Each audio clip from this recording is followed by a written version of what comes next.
Hey guys, and welcome to another video.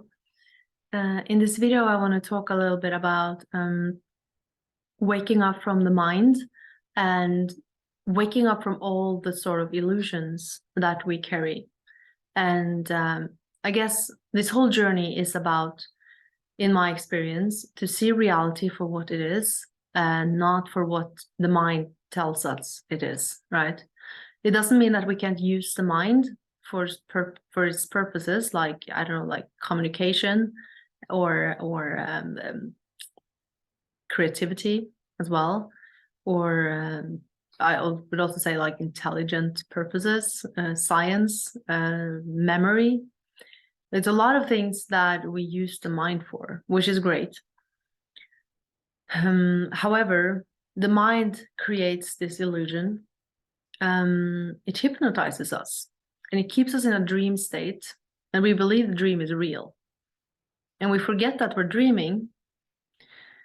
And in some way, we need pain. I forgot to say that in my previous video about like the duality of pain and of suffering, or good and evil, the duality of good and evil.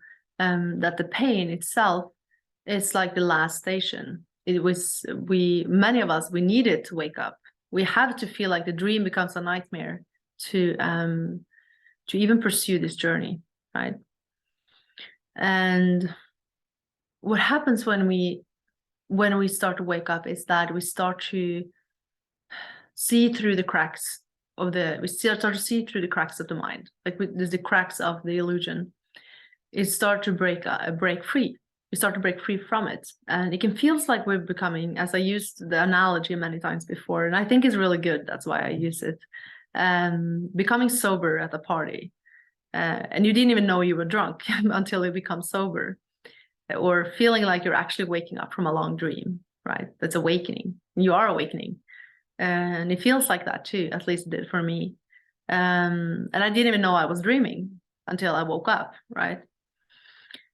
And reality starts to change, and more of these, I think in Buddhism they call it fetters, like the things that keep you in the illusion, which is the illusion of the self, obviously.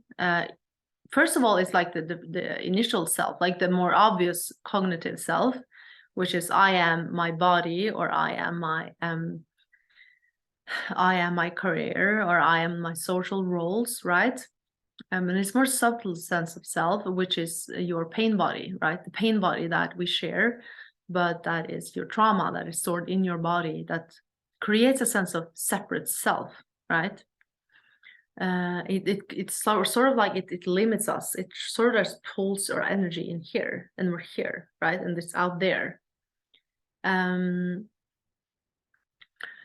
So that's a more the subtle sense of self, which you will see that the more you let go of your suffering and your pain, the heaviness that you've been carrying your whole life, the collective heaviness of shame, of guilt, of grief, of confusion and fear, anger, you will face it all.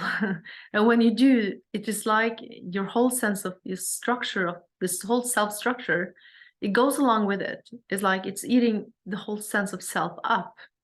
It doesn't mean that I'm not here. There's still an I, at least it is for me. Maybe there are even deeper states of realization where I completely go away. I don't think so, but I don't know. But there's definitely an I, and it's more real than real.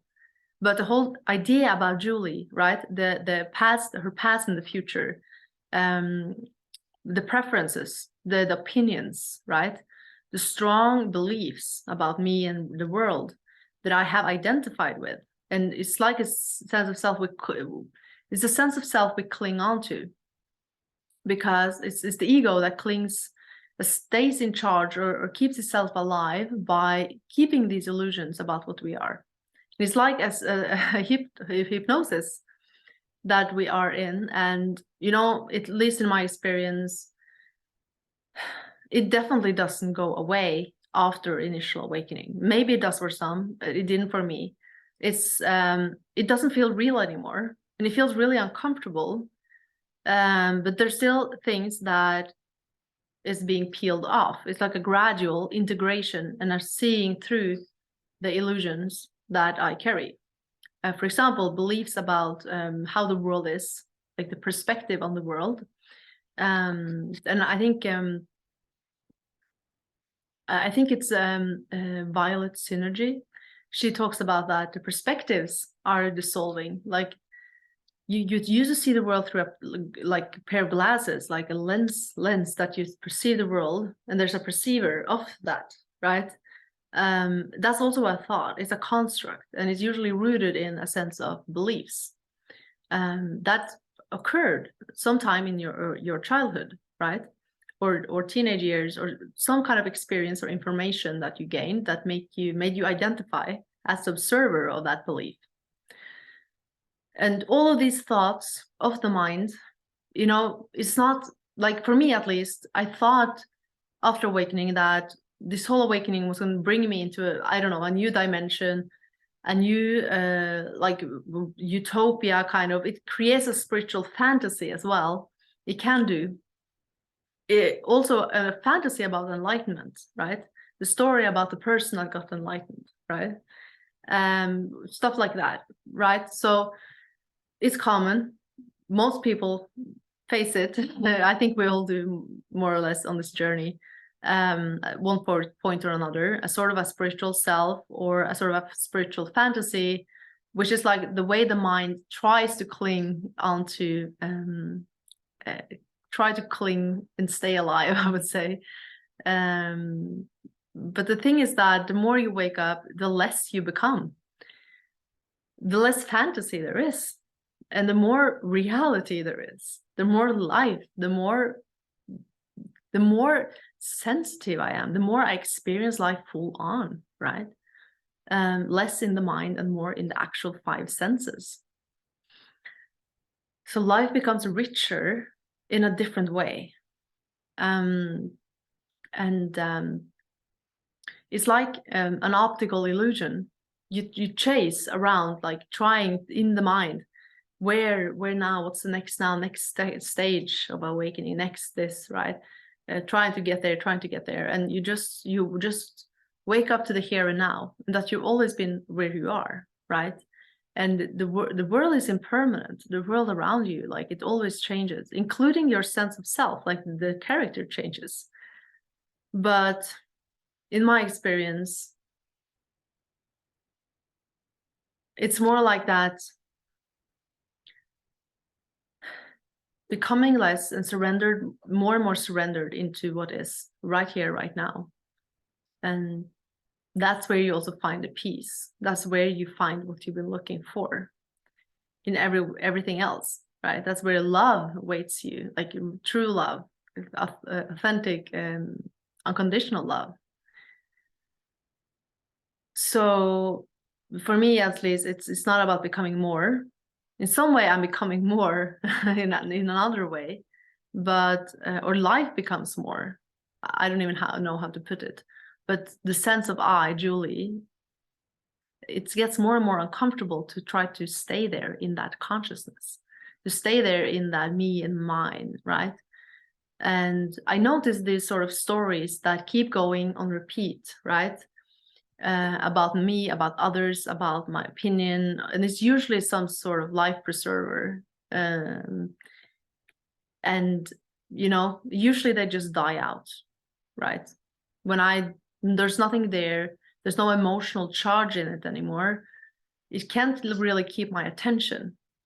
So in the end, I just grow tired of the stories, and I'm just right here, right?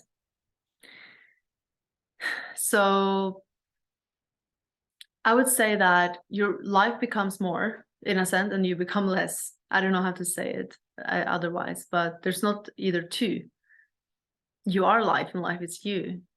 And I'd also say that you become more detached, because nothing can touch your true nature. Nothing can really change what you are.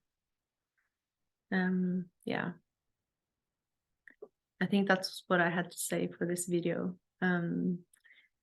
That if you're stuck in a certain story about yourself, or a certain story about someone else, or a certain story about the world, it's usually because there's still a lot of emotional charge or identity. It's one and the same thing. There's like an identity that hides and tries to like stay alive, I would say, and tries to survive as a sense of separate self in that sort of story. And that's okay, but if you're having a true awakening, an authentic awakening, you will most likely have to let go of that story one time or another. And you can investigate into the story and see what perspective or what version of you is telling the story, right? And who you become in the story.